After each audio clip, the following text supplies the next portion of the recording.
Hello, and welcome back to Live from Knowhere, your podcast about all things Marvel and cinema.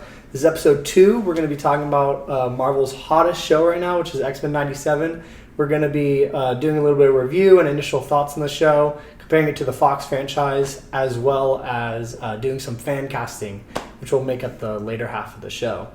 I'm your host, Brandon. I'm Joe, and just to start it off, we want to talk about X-Men 97. Yeah. I said it a little bit last time. I think X-Men 97 is probably one of the stronger things that Marvel has put out. For sure. Since, this whole post-Infinity War Endgame saga. Mm-hmm. And I think their animation as a whole is pretty good, but... Going back to What If. Yeah, What If was really good. I have a lot of high hopes for Marvel Zombies, especially after the What If episode. Yeah. But I just think X-Men 97, although it's like a continuation of an old show, I think it was really fresh. Yeah, so did you ever watch the original show? No, I was not alive. Not alive. Well, did you ever go back and revisit it? No, none of those. I never watched really the X-Men 97, didn't really watch Avengers, or Earth's Mightiest Heroes, I think. Yeah, I think that's right. Or I never watched the Spider-Man. Yeah. Never really watched any of those, but I might have to now that I've seen X-Men 97. I feel like it's so good. Yeah. So what did you think of the show? Was it what you expected? What do you think? I watched it late, and I think the reason I watched it late is just because of the continuation. I wasn't really sure if I would like it or if I thought it would be as good as it was, just because it was like a continuation, and I just thought I'd be a little lost. But I think one of the things that I really liked is that I didn't feel lost. There was some references that I'm sure I didn't get. I know that Jean Grey becoming Phoenix was a big thing in the previous episodes, but I didn't feel lost even when she got the Phoenix Force back. I think they did a good job of starting something new while still being respectful and honoring the old. Yeah, so I agree with all of that. I never saw the original series either, and I was also a little late to the game. I know I watched it before you, but I was also a little bit late to the game, mostly not because I didn't think it would be good. I was having a tough time. I was like, oh, do I have to go watch the other seasons? I think there's a bunch of seasons, and I didn't really want to climb the mountain at that time.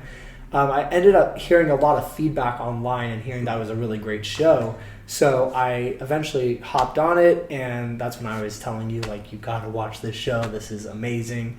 I came knowing just the X-Men franchise from Fox, so I had familiarity with the characters already. I kind of knew their powers and relationships and whatnot, so that helped a lot. Yeah, I think my first inclination of hearing about I heard about X-Men 97, just it being announced, and I know there's a lot of excitement. And then I think the next two things I heard about it were controversial.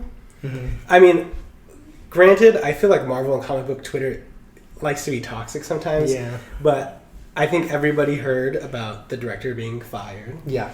And there's still really no official reason. There's been speculation.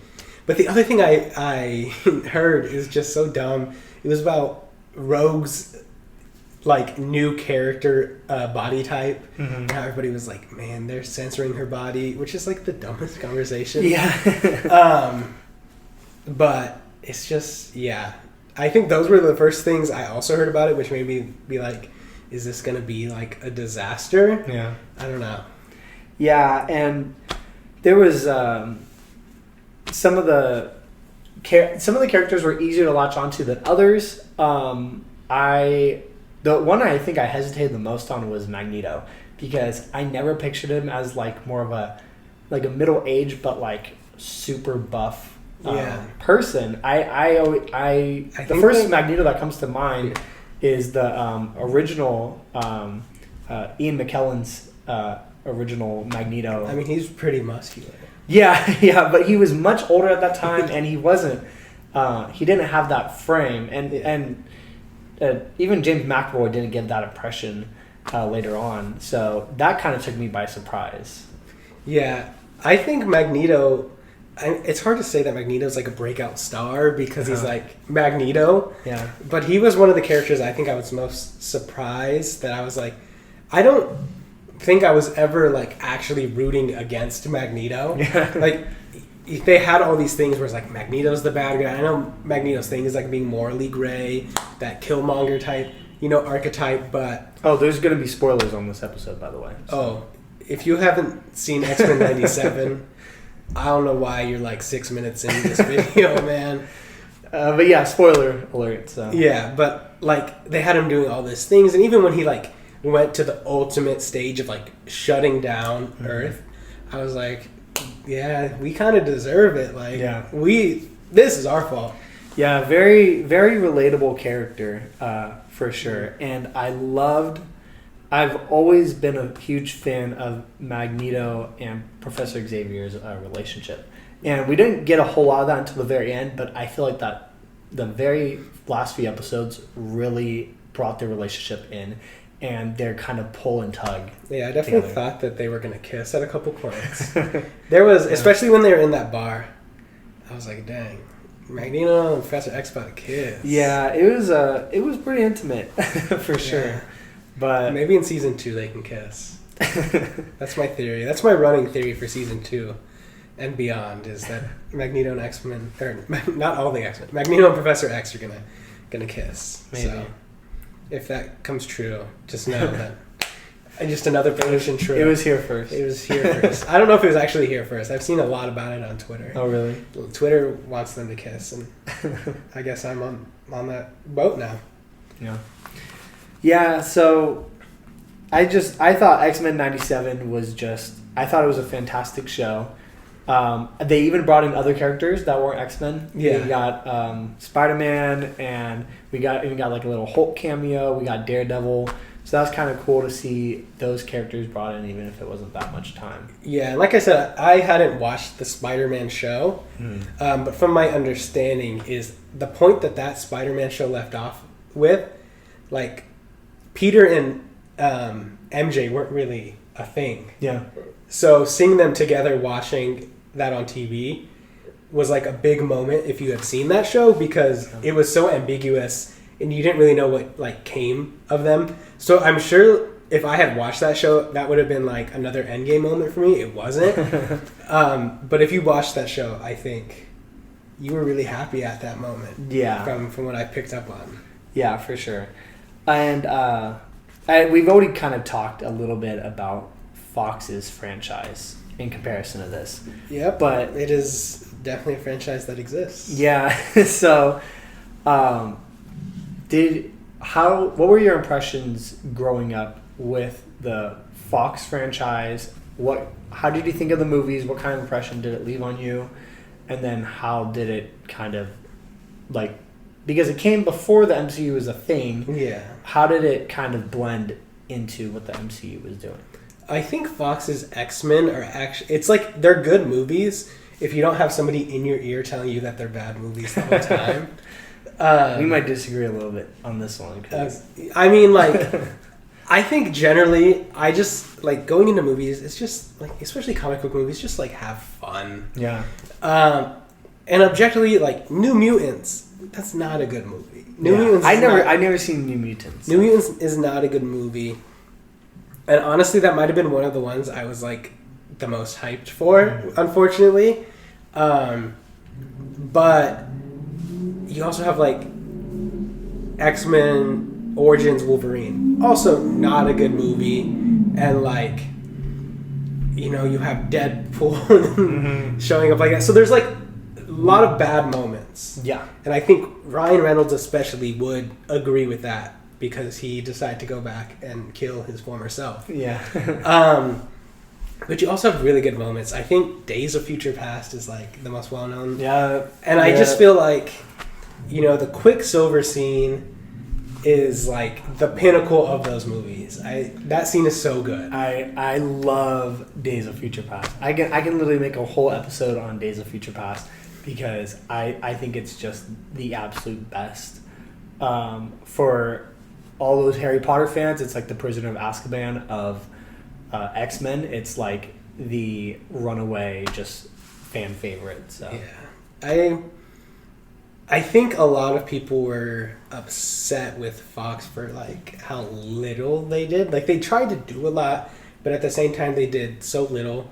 If you ever try to like look at that timeline, like like I don't know if you can like try to explain the timeline, because it just like there is no real timeline. Yeah, it gets messy for sure, because there's kind of like they kind of start in like a quote unquote present day in the beginning, first few movies, with the X-Men being a little bit older, and then you kind of have the new younger kind of basically how the X-Men were starting to form, why Magneto became the way he is, why Beast became the way he is, and Mystique, and so on. And so that they were kind of like I mean, I guess they were almost following like a Star Wars format, where they had like the original, and then they had the prequels to kind of explain everything, and then I couldn't even tell you if those were sequels or. I mean, if you thought the Star Wars prequels and sequels were hated, if you break up Fox's X-Men into prequels and sequels in the original trilogy, like everything's hated. I feel like if you're not Days of Future Past, someone probably has something bad to say about you if you're one of those movies. Yeah, and you talk about some of their downfalls, but I really loved how grounded the movies were, because I mean, sure, Avengers has like, you know, there's aliens invading the planet, and then even like the DC universe, you even begin to get more godlike figures there. But the X-Men was very real because of how, I mean, they really did do a good job incorporating how the world would react to mutants. And there was like two sides of it, and it kind of divided Charles and Magneto, and how they were going to deal with mutants. Should they fight them off because they're just trying to, you know, get killed by everyone else, or should they try to coexist? So I love those movies. Those were, along with like the early Spider-Man and Fantastic Four, those were like early childhood superhero movies for me. So those hold a very special place in my heart. Yeah, and I think, you say early childhood, is it the movies are good because of like the nostalgia of them, or have you watched them recently where you're like, you know, these still hold up? I have watched them recently. And I do still think they hold up, just because I really love that dynamic, grounded nature of the movies, where it's like, and I really do like how much the government gets involved with it, and the mutants kind of got to decide, okay, are they against us, or are we trying to coexist here? What's going on? And that kind of divides the mutants up and causes the mutants to fight each other. But the storylines kind of get all over the place, but yeah, they do. One thing that is really constant throughout the franchise is Wolverine, and he has many great moments. You talked about you know, the Origins movie, but that was probably one of the best depictions of how Wolverine gets the adamantium. Yeah, when I think about, you know, Fox's Wolverine, I think of the scene where he's jumping out, jumping up, you have all the water like flowing off of him. I think, you know, when I think of Hugh Jackman's Wolverine, I think of that moment. And then I think I also just think of his ending in Logan. Yeah. So I think that Logan, in my opinion, is one of the best comic book movies ever. I would very much agree. So if you have a moment that can compare to Logan, or at least be mentioned in the same conversation as Logan, you know, you're really, I think you did something well. Yeah, and I think a lot of the movies kind of, it almost feels like they give each character a different moment, very, like, that's really well done. I love the Quicksilver introduction. It's so good. I thought he was an amazing addition to the X-Men team. The scenes were brilliant. Even so much. I know a lot of people don't really like Apocalypse that much, but I really like that film because of what they do with Magneto, because they really delve into how tragic Magneto's backstory is. I mean, His have you seen Apocalypse? His backstory, I think, is like everything. Yeah. And I think, it is not. I think especially like Apocalypse himself, a lot of people don't like. Oscar Isaac gave it his all, but sometimes, it just doesn't work out. But yeah. I think that anytime you have Magneto as a character, I think his backstory is just as important as whatever you want to do with him in the present. Yeah. Because without that backstory, Magneto's just kind of your stereotypical villain. Yeah. Because, he's mega powerful. He's got the strength to take on almost everybody. But yeah, it's that backstory, and it's really heartbreaking because in the movie, the other movies started to go into his, his background with, the Holocaust and that kind of formation in his childhood and when he first got his powers. But what I forget everything else in Apocalypse, what I love that it did is Magneto finally got that, kind of like that Captain America ending. Like, he finally got a family. He was alone. He was away. And he wasn't doing anything. And they end up killing his family. And he goes right back to, this is exactly why I got to do what I got to do. Yeah. I think kind of tying that moment back to X-Men 97, that's kind of the same thing that this Magneto was going through. It's like Killmonger. Yeah. Oh, I really can't disagree with you. Mm-hmm. Just go ahead and do it. I won't watch, but yeah. I think Magneto was trying his best to not be a villain in both X-Men 97 and then in the moment you mentioned, and it's like we just keep forcing his hand. Whether for himself or because Charles convinced him otherwise. Yeah. But they just kept giving reasons not to. Yeah. Well, so I think with that we've kind of dived heavy into the other iterations of X-Men in 97 and Fox. Mm-hmm. But Disney owns the X-Men now. Yeah. They bought them for billions of dollars. It was with a bunch of other stuff. Yeah. But that means they have to come to the MCU. They have to come to a world that's already established. Mm-hmm. And so that comes with a lot of nuances and kind of planning. But that's not our responsibility. Yeah. So we're going to kind of get into if they just went with X-Men 97. Yeah. Who would we like to see these characters as? And I think we kind of got to start with the field leader of the team in Cyclops. Yeah. So Cyclops is definitely one of the main core members of the X-Men. He was originally cast as James Marsden when he was brought to live action in Fox. So now Marvel says, okay, do we bring James Marsden back? It's not likely. I've not seen any momentum towards it. He's busy on jury duty.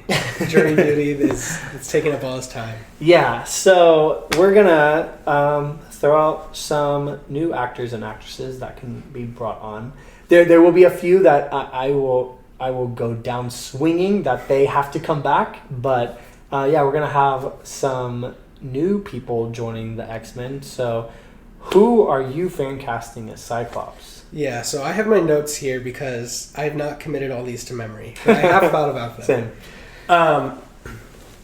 So my Cyclops, I think, is heavily inspired by the X-Men 97 one. I want him to be that field leader, that strong, central character for the X-Men.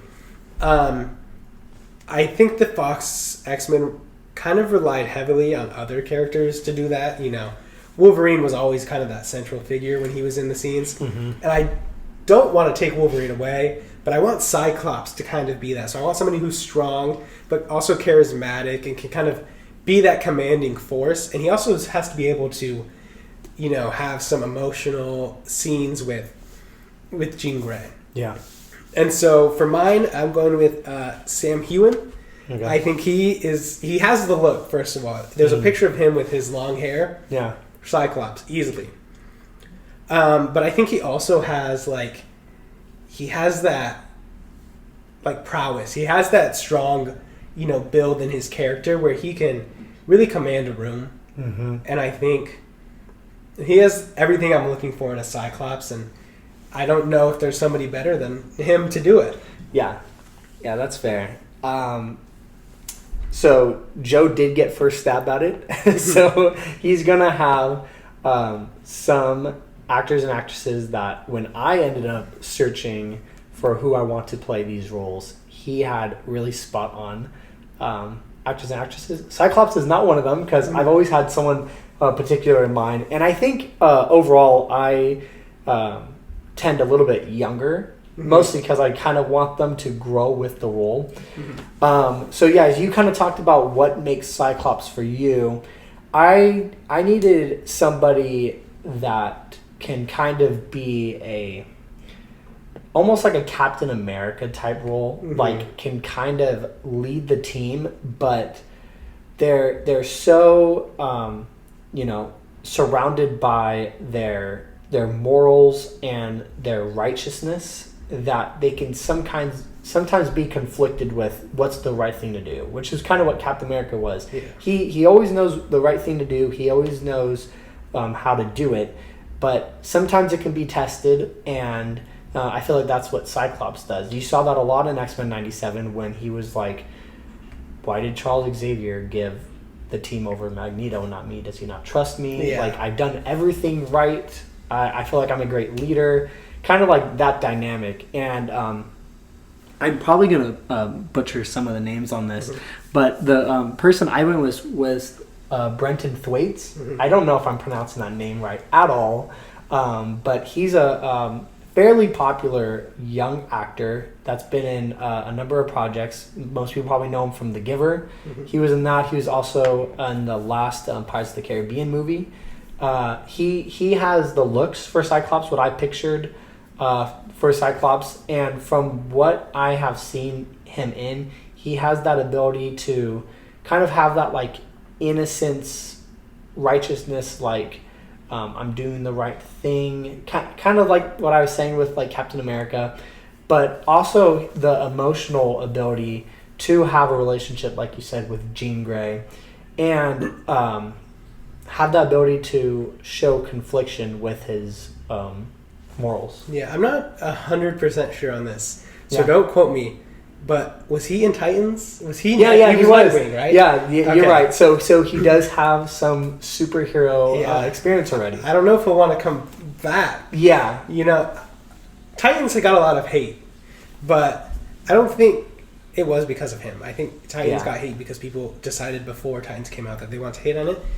But yeah, Titans. I mean, he has the superhero experience. Yeah, I totally forgot. I was in my research. I saw that and I was like, boom, he's got superhero experience on top of everything I already have. So yeah, he has.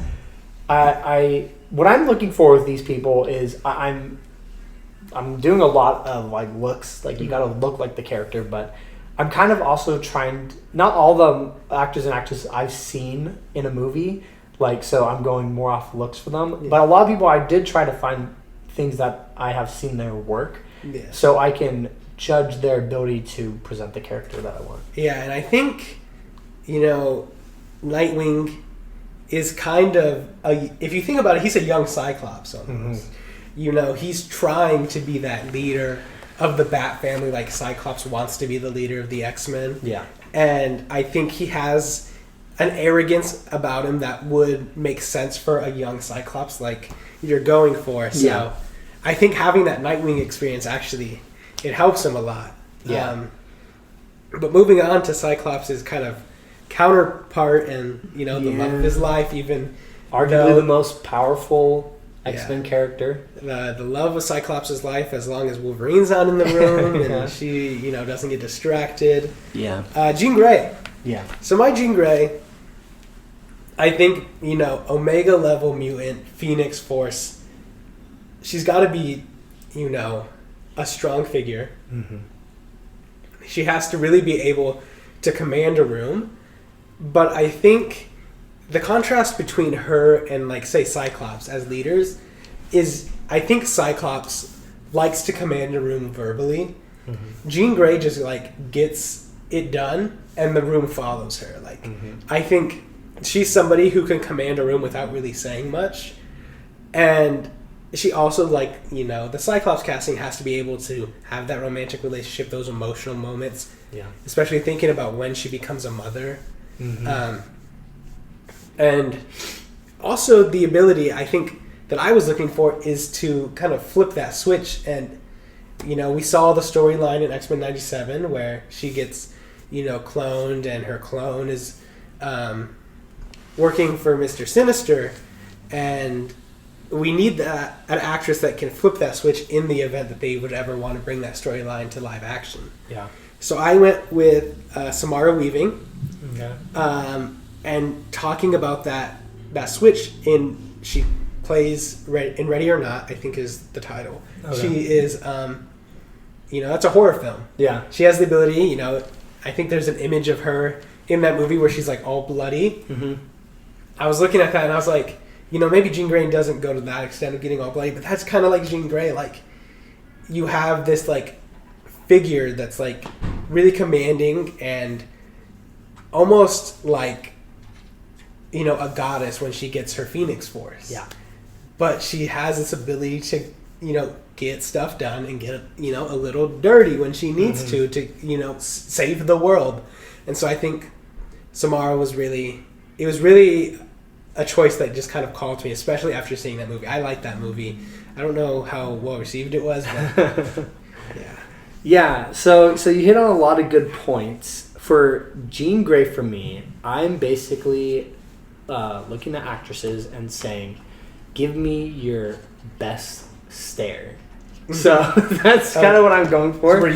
So were you like on your phone just like staring at pictures of them? I'm like how much does your stare like paralyze me? So because that's what I think of when I think of Jean Grey from X-Men 97, but even specifically from the Fox franchise, I thought it was like Jean Grey, like, Jean, are you still there, or are you now the Phoenix and you're gonna wipe us all out? So that's kind of what I was going for. I needed someone that can, you know, like stare, like give you a stare that just like paralyzes you because you don't know if they're Jean anymore or if it's the Phoenix. You don't know if they're friend or foe. Kind of almost the dynamic of like a like the Hulk almost, where it's like you do something and they're not your friend anymore, sort of a thing. So for my person, I went with Anya Taylor-Joy, who's a very popular. She's on the you know. If Marvel wants to book her, they got to book her now because she's getting expensive. Yeah, I did a mix of like relatively unknown, so the budget doesn't break, and then like you're probably gonna have to shell out a lot of money for this person. So her most recent movie is playing Furiosa, which was a big influence on my choice because it has that commanding, you know, like don't take nothing from nobody persona. And I haven't seen it yet. I know you have. So I've seen it. And I think listening to what you want out of your Jean Grey, I think that would be a perfect casting. Yeah. Because I would say she has less than 30 lines of dialogue in the whole movie. She is, you know, the main character in that movie. And she does all this like badass stuff, and you know she saves so many people, and she does all this stuff. I don't want to spoil it for you. Yeah, it's fine. But she barely talks. Okay. And I think, you know, we've seen her. I also really like her in The Menu. Okay. The Menu, she's really good in, and she plays like not an angry woman in like the trope where she's like angry, but like stuff happens to her. And I think she gave an interview about this where she was like, I didn't want something to happen to my characters and they just start crying. Yeah. She's in this like era where she wants to play angry women where they get angry and they get revenge and they like stand up for themselves. I think that's a better way to say it. It's like she plays these women that stand up for themselves. Yeah. And she's never the damsel in distress. Yeah. And I think that's great for Jean Grey because she will stand up for herself, even to Scott Summers. Like, if he wants to, you know, get into it with her, she will stand up for herself. So I think that's I love that choice too. Yeah, thanks. Yeah, I think that she just, I need someone that can say a lot with their eyes and with very little facial expression, and I feel like she does that really well. Yeah. So moving on in the lineup is another powerhouse core member of the X-Men, and that is Storm. I think she might be the most important casting. Yeah, very important, because I almost feel like she has become more popular over time. I'm not exactly sure why. So in there's the X-Men 97 version in the Fox franchise. She was played by multiple actresses. I don't know the one that played her younger self, but Halle, is it Halle Berry? I think it was Alexandra Shipp played the younger. Oh, really? Younger one. I think she's from. What is she in? She is something else. Oh, yeah, you're right. So. And then the older one that played in the early 2000s was, I think it's Halle Berry, right? Or Halle. No, Halle Berry, right? Yeah. Is it Halle? Bailey is Little Mermaid. Little Mermaid. Okay, and then so this is Berry. Yes. Halle Berry, I thought was a fantastic. I don't even know why. When I was younger, I was like, oh yeah, that is Storm. That is exactly. I felt like she had this persona of like, Storm has to be. She's almost like a mother to the X-Men. Yeah. Like very caring and nurturing personality, but at the same time, when you need to go fight, it's like Omega level with her. She can wipe anybody. Like, yeah. I wouldn't, if you choose anybody to go up against Storm, I think 99% of the time I'm picking Storm. Yeah. So I need somebody that can be super caring, nurturing, mother-like for the X-Men, but can also be just, this destructive force. And so the person I went with was, where is it? Leslie Grace Summer, who is from In the Heights, for those that have seen it. She plays a very, she's very affectionate and loving to her inner circle, her closest family, very protective of them, but also had this ability to, stand up and pour out a lot of emotion, and which is really what I was looking for. And again, I'm tending to the younger side, another younger actress. So that's kind of what I was looking for in Storm. Yeah, I think I agree with what you're looking for. I think a lot of Storm's appeal also comes from the potential for so many different storylines. And, unfortunately, Chadwick Boseman passed away. But I know, the T'Challa and Storm storyline is such a big one with them as, a royal couple.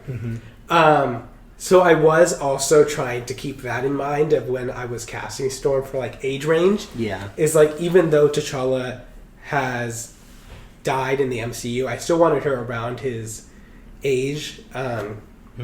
Just to, kind of have that. And I think... so I ended up going with Jodie Turner-Smith. Okay. There's Queen and Slim. She's just such a powerhouse actress. Yeah. I think she has the ability to just do so much. She has so much range. And when I try to think about okay, what weakness would this Storm have if she was cast in this role? And I literally cannot think of a single weakness that would arise from her being in this role. And I think she has the ability to just become Storm.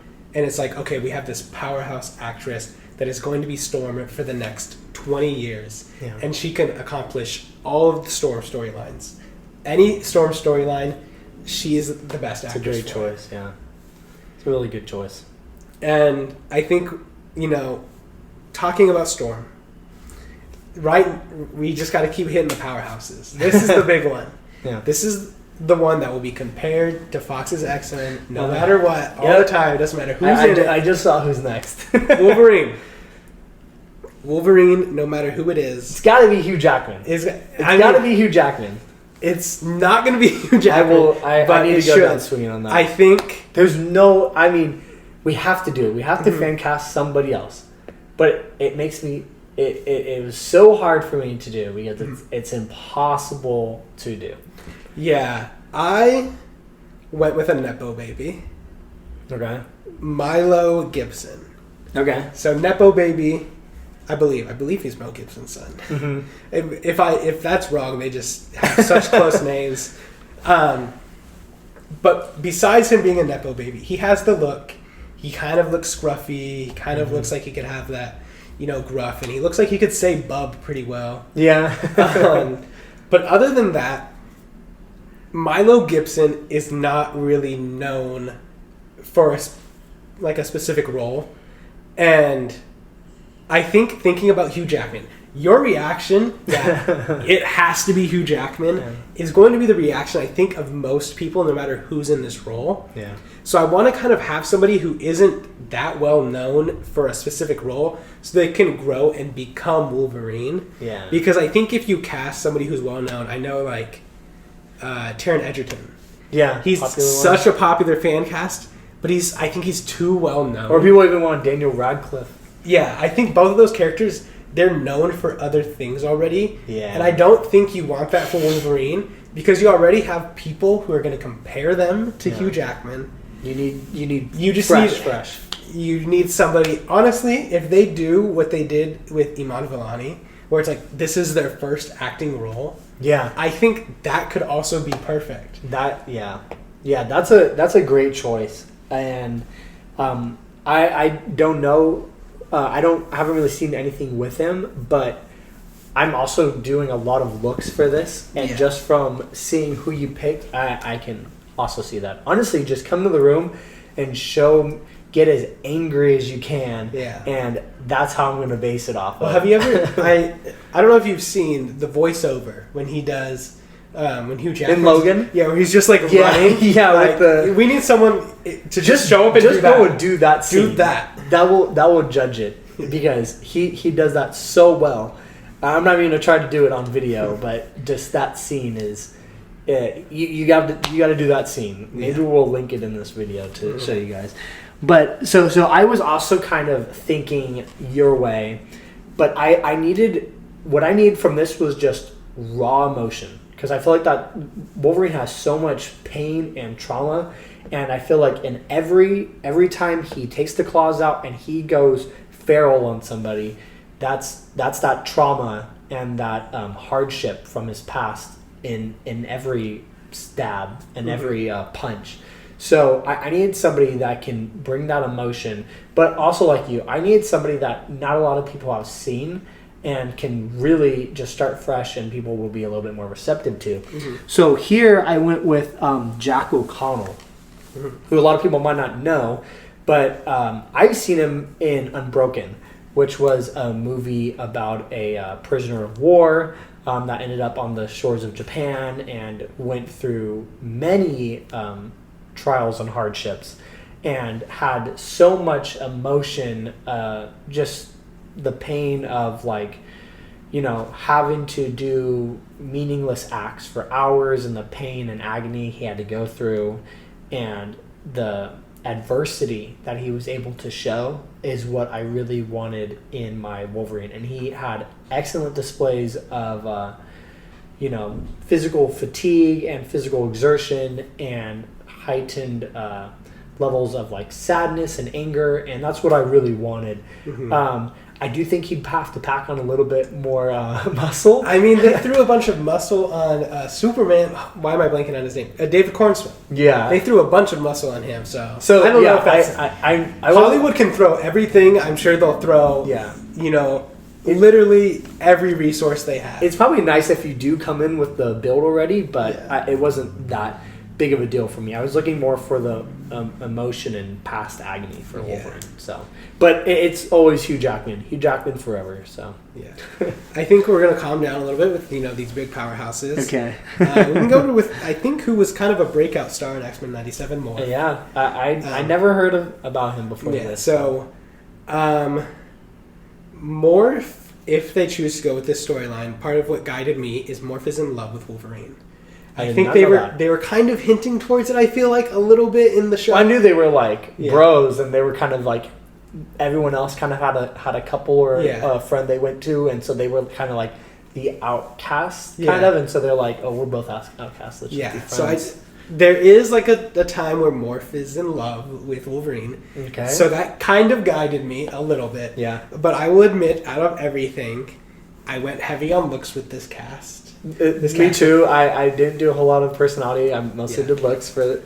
But I also want to be able to have somebody who can act very like deep and emotional. I think that's thinking about Morph. That's where Morph is really able to shine, is with like emotion and range. And I mean, it doesn't really matter that much because Morph is going to be morphing into different characters all the time. So the look isn't like the most important thing, but theoretically, if they, have Morph turn into like a monster or something where they need to just CGI and they still need the original actor, I wanted an actor with a lot of range as well. Okay. So I went with Anthony Carrigan. I think when you see a picture of him, the thing that sticks out is bald. Yeah, bald. I also went bald on my choice. So, but I think besides that, just so much range with my choice, and I think that was something I leaned heavily on, was the range. Yeah. I only know Morph from X-Men 97, so I kind of saw him as like he cares deeply about the X-Men and his family, but he also came off as like a almost like not a comedic character, but someone that can like break tension with every scene. It was kind of someone who was like funny, but like doesn't really know they're funny. yeah. I would agree with that. So my choice for Morph was Lucas Hedges. Not many projects with him. Again, very young. He was in Lady Bird. Okay. Which I don't know if you've seen that. I've never seen Lady Bird. But he was the character that was very, kind of bald? like, was he bald? Or did I just see another actor that was bald and that's who I'm remembering? I think there was like a really bald guy that I'm just remembering. So he wasn't actually bald, but just shave his head and we're good. He's bald. But his personality kind of reminded me of Morph a little bit. Kind of like, like funny, doesn't really know they're funny, kind of slapstick, sarcastic humor throughout, but also really caring. And like you said, probably when there's action scenes, they're probably going to be CGI because I did find out that Morph's powers, they can't take whoever powers they want. So they can't take like Professor Xavier. They have to only be physical powers. Okay. So that was because I was like, this person's probably totally OP. We're about to have another Gaia. Yeah, bringing Gaia back. So that's not much else to say about Morph there. I think the next person in the lineup is also this is a bigger character in X-Men 97 than Fox, for sure, and way stronger, and that is Rogue. An absolute tank for the X-Men. I was blown away because in the Fox franchise, the only thing I remember was, you can't touch her or else she'll just like... was it she drained the life force from them or took their powers? Or took their powers away? Yeah, because... I think she takes their powers away. So not a whole lot of development, and there was like some... I don't know if it's in the comics, but there was some chemistry between her and like Iceman in that universe. But super integral part to the best X-Men movie, which is Days of Future Past, because I believe she was the one that allowed Wolverine's consciousness to go back in time and ultimately lead to that plot. So who I picked, I think I don't really know this actress. This is one of the actors I don't know, but kind of felt like I was going a lot off vibe and just looks. And this was Victoria Pedretti. Again, don't really know her that well, but this was a lot of looks and kind of from the like short clips that I saw, seemed to be able to play Rogue. So I think she would do really well with Rogue's like how we saw in X-Men 97, where she's like, I'm just gonna kill everybody. Yeah, I'm gonna beat everybody up. I'll deal with the consequences later. I think she'll play really well with that. I remember her from You. She's really good in You. My actress or yours? Yours. Oh, okay. She's really good in You. And she plays, a serial killer. Okay. And then she was in Haunting of Hill House, where she, is the main character there. So she has the power to lead franchises. And so I think that's, she, especially when Rogue does like that heel turn, I think she would play it really well. Yeah.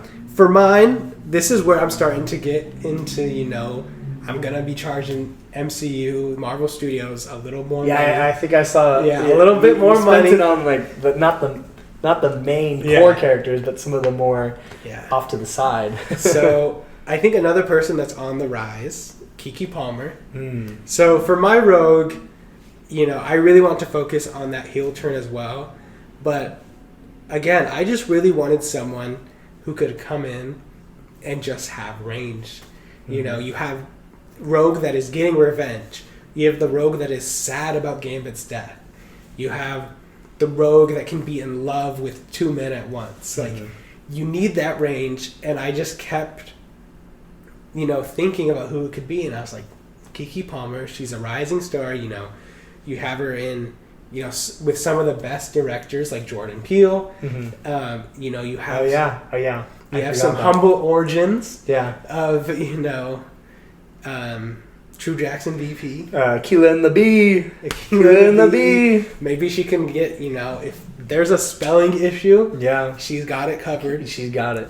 But I totally forgot about, is it Nope? Yeah. Yeah, okay, yeah. Terrific. She was terrific in it. So. Yeah, I always want to call Nope Up. Because I mix it up. I combine Nope and Us, and I'm like, oh yeah. Yeah, I was playing on his name too. So. But yeah, Keke Palmer. That's a great choice. So let's keep charging the MCU some money. Let's knock out these last few. Let's keep charging the MCU some money with Beast. The CGI budget. It's gotta Baby up. Hulk. You gotta bump it up. I went with someone. I think Beast is a little more outwardly funny than Morph is, but he's still kind of like sneaky funny. I think of like the scene in Endgame where Professor Hulk is like trying to fix, going back in time with Scott Lang. Yeah. I think of that moment, and I'm like, if you replace Hulk with Beast, I think that's what I was kind of going for. Yeah, I would agree. So who do you got? Sam Richardson. Okay. Again, looks aren't the most important because you have CGI the whole time. Probably going to be Beastled. But I think Sam Richardson can play really funny, but he can play really smart. And my general trend in this is whether or not they're new actors or not, I really wanted someone that could just have range because I think the X-Men are like such deep emotional characters, but you still have to be able to play like these exciting moments, and I don't like Sam Richardson. I feel like I could see him in the corner crying, bawling his eyes out about how stressful and how heavy it is being Beast and being this like hideous figure the whole time. Where I could also see him, saving the world with the X-Men and being the most proud mutant there is. Yeah, those are great choices, and I didn't know your person previously, but my research showed that they fit everything that you were looking for in Beast. So Beast for me was it was just supposed to be X-Men's Professor Hulk, incredibly intelligent. Almost many jokes kind of go over their peers' heads, with like quotes and. Literature references and whatnot. He's kind of a nerd. Yeah, kind of a nerd. But it's funny. Like he'll just like throw out a Shakespeare quote or something, and he probably thinks it's so fitting and funny in the situation. Everyone just like, okay, Beast. Yeah, that's great. Thanks for that. Yeah. So Beast had to have that Professor Hulk intelligence persona, but also able to not like the Hulk where it's like. A true violent, like I'm gonna crush everything in my path, but more of like Beast seems more tactical in using his strength and ability, I needed someone with range. I'm also going to spend a lot of budget here, maybe even more than you. So I went with John Boyega from who is known as Finn from Star Wars. Did him dirty a little bit. They did him dirty. He should have been a Jedi. But I think he's said things about not wanting to come to the MCU. But if we can get him over, that'd be great because I think he's a fantastic actor. Actors who say they don't want to come to the MCU. It's only a matter of time. It's only a matter of time once they see the MCU check. Yeah. You know. Because they will pay up. They will. Especially if they think you're great for the role. You're getting a check. You're going to see how many zeros are on the end of the MCU check. Mm-hmm. And you're going to say, I've always wanted to come to the MCU. Yeah, that's probably why Harrison Ford's jumping in. Harrison Ford's definitely here for the check. Harrison Ford is definitely there for the MCU check. Yeah. So John Boyega, I feel like could do it really well. I just want to say really quickly, Kelsey Grammer played him. Nicholas Hoult played him as the younger version, who I thought was fantastic. But then Kelsey Grammer played him in the early 2000s, and I thought that was once again, like Storm, I thought that was the best casting you can get. And was he the one that was brought back for... I don't actually know who it was. I thought it was. I thought it was speculated, maybe. Yeah. But anyway, I thought Kelsey Grammer was great. I know Nicholas Holt's tied up in the DCU now. Yeah, but that's okay because we got plenty of other people coming in. Okay, more of my budget being spent here. Yeah, let's try to knock out these last few to get to the big guys. Gambit. Yeah, he's spent on. If I hadn't seen X-Men 97, I'd been like, okay, cast whoever. He was in the Fox franchise for one movie, like half of one movie. Yeah. But super integral character. Austin Butler. And I'm going to be honest, part of it was Gambit's accent. And I was just like, this is just Austin Butler when he was stuck in his Elvis accent. But also, Austin Butler commits, if we want to go with the accent, Austin Butler commits so much to vocals and doing the voice. I mean, may thy knife change hat. He commits so much to the roles. And I mean, Gambit is a character that, first season of X-Men 97 can play that strong, kind of conflicted love interest. Mm-hmm. But how I theorize what's going to happen when he gets eventually revived in the later seasons, he's going to be a villain. He's going to be one of the horsemen of Apocalypse. That would be amazing. So, if he's a horseman of Apocalypse, he needs to be able to play evil. And we've seen him do that in Dune 2. Yeah. But we've seen him be Elvis with his voice that everyone made fun of him for just getting stuck in. Combine the two. Great. Gambit. Yeah. So, Gambit for me, the accent was a big part of it. And I was also going very much off looks. I will say, I saw who you picked. And I was like, Austin Butler. That's a odd choice. And then I stared 10 seconds longer. I'm like, it seems like you were staring a lot. You're staring at Jean Grey. Yeah, I had to stare at them to see if I could picture it. Because I was like, Austin Butler, are you just going for popularity here? And then I stared 10 seconds longer, like, oh, Austin Butler. I was like, bro just got the best pick. I thought it was a fantastic pick. I'm like, I can 100% see him as Gambit. Yeah. That was a perfect pick. So I had to divert to someone else who I also wasn't that familiar with, but seeing some of his speaking parts and especially his looks, I went with Francois Civil. Don't know much about him. He's not a very well-known actor, but I just want somebody that I feel like looks the part and can hit that the accent like we were talking about. And Gambit almost has this Spider-Man quality to where it's Peter will kind of go into battles and it's almost like he's not trying. Yeah. He's like, oh, web over there, and Gambit's just he kind of he already knows what he's dealing with and he doesn't have to exert that much. Kind of like that laid back fighting style, and that's what I kind of saw in this guy. Yeah. So, moving on. We have a couple. Yeah, let's try to knock out these. Well, we have Jubilee, and I don't remember whether or not we talked about this, but I kind of blanked that Sunspot also exists. Yeah. That was like the couple.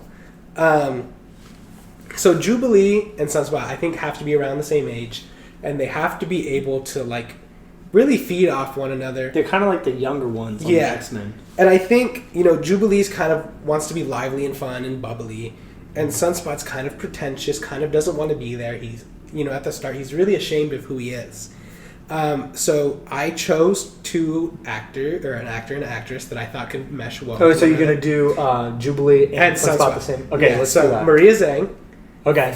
Saw that choice again, and I was like, oh, I should have picked first. Bro got all the good Avatar: ones. The Last Airbender. Yeah.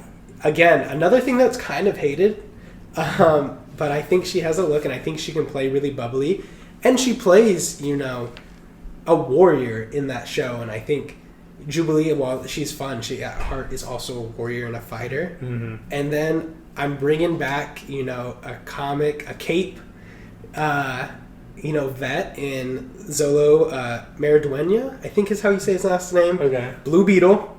Oh, yeah.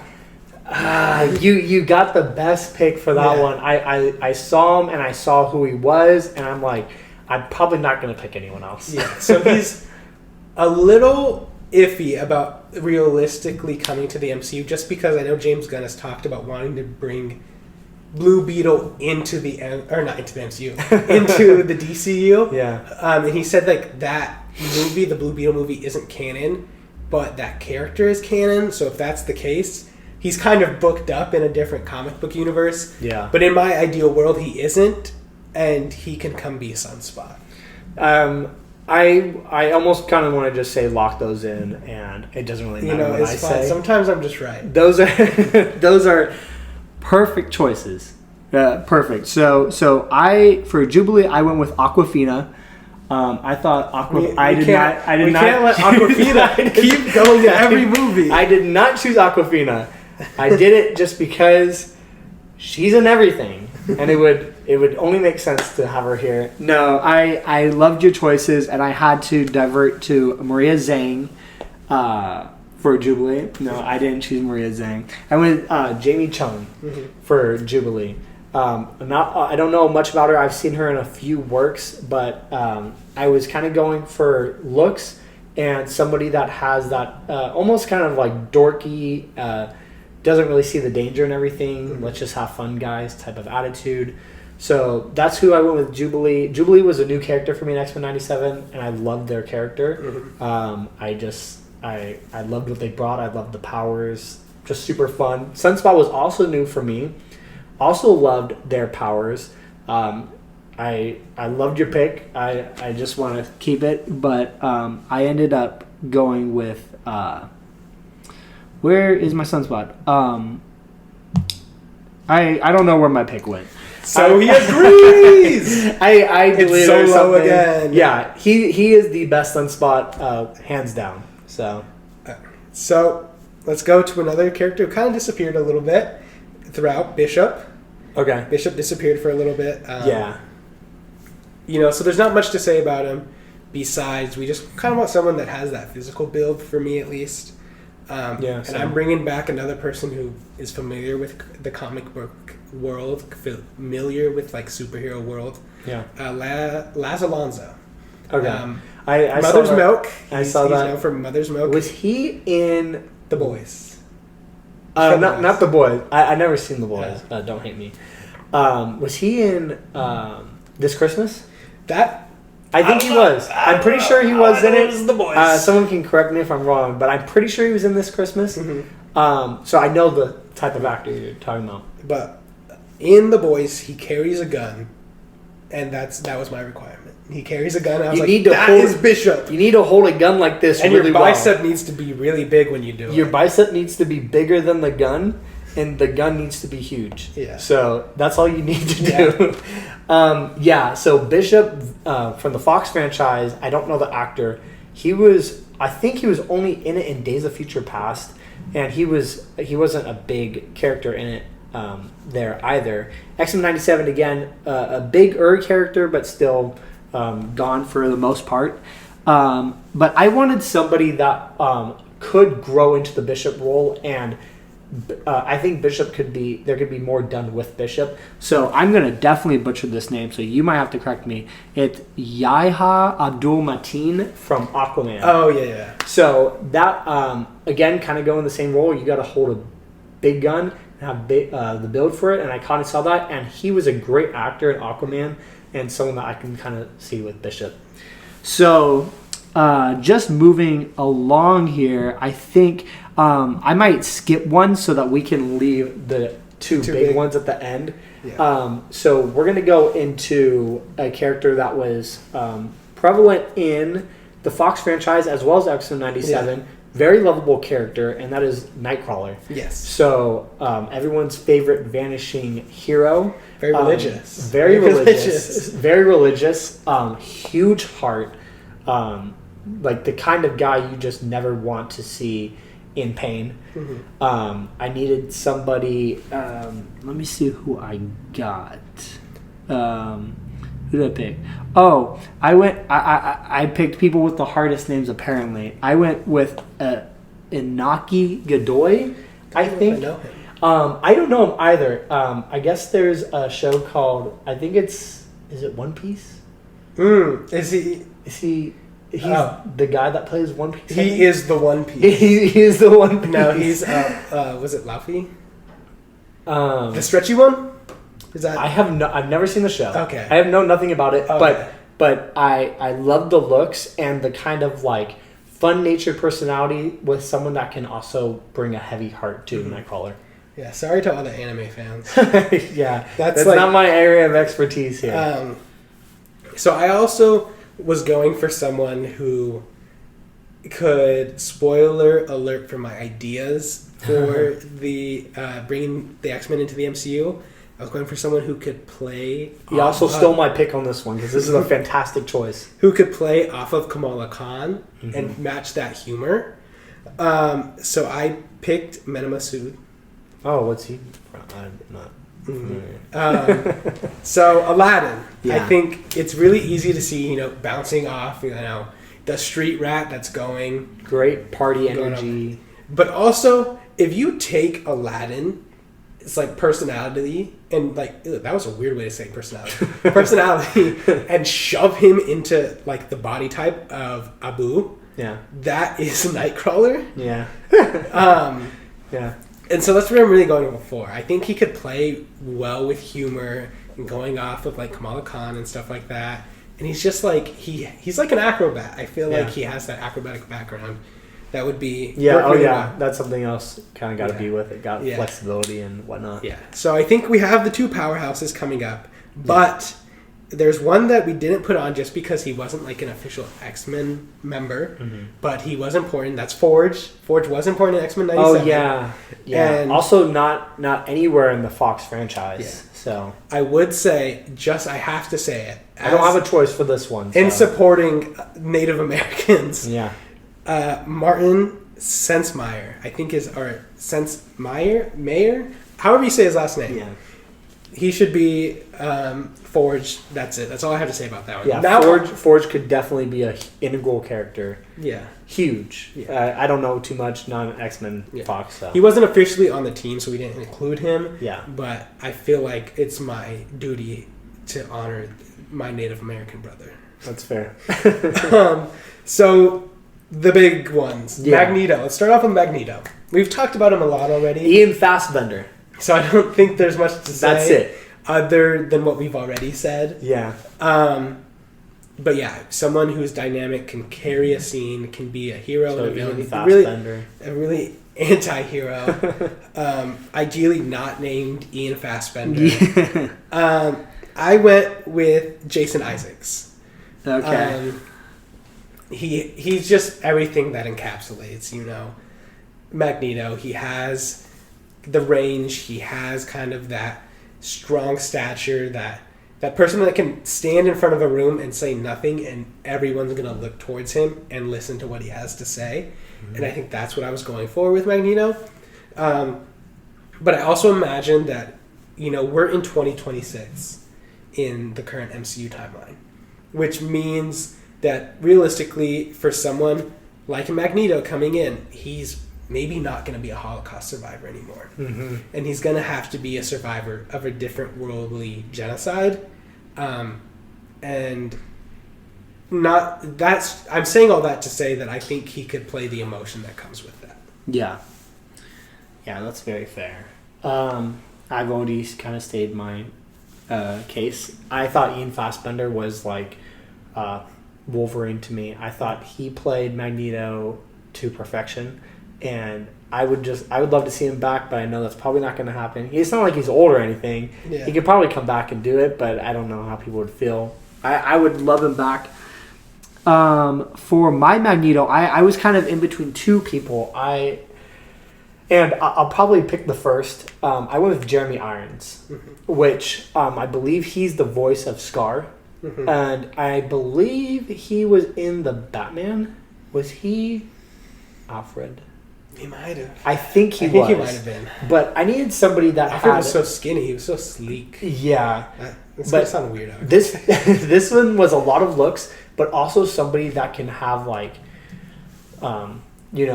that voice that seems to be deeper than it is. Yeah. Like somebody's voice that just carries the weight of their past behind them. And that's kind of really what I needed. And I think Jeremy Irons would play the part perfectly. All right. Well, the leader, I think, we started off with the field leader. Let's start off with the leader, the parent, the dad of the X-Men, Professor X. Yeah. I'm just going to say it. I went with Ralph Fiennes. Super, Super super big in another franchise. He's, a really important character in a lot of franchises, I feel like. Yeah. And I think with Professor X, you kind of got to go with star power a little bit. Yeah. To build it up. Again, I think he would always be compared to Patrick Stewart. Mm-hmm. So I just want an actor that can really hold his own, and like with Jason Isaacs, can kind of portray some really the fragility, but the also kind of hypocrisy of Professor X. Mm-hmm. I don't think that's talked about a lot, but Professor X is really hypocritical in some of his, approaches and some of his ways that he operates. And I think Ralph, who better? Who better? Yeah. That is, that's Voldemort.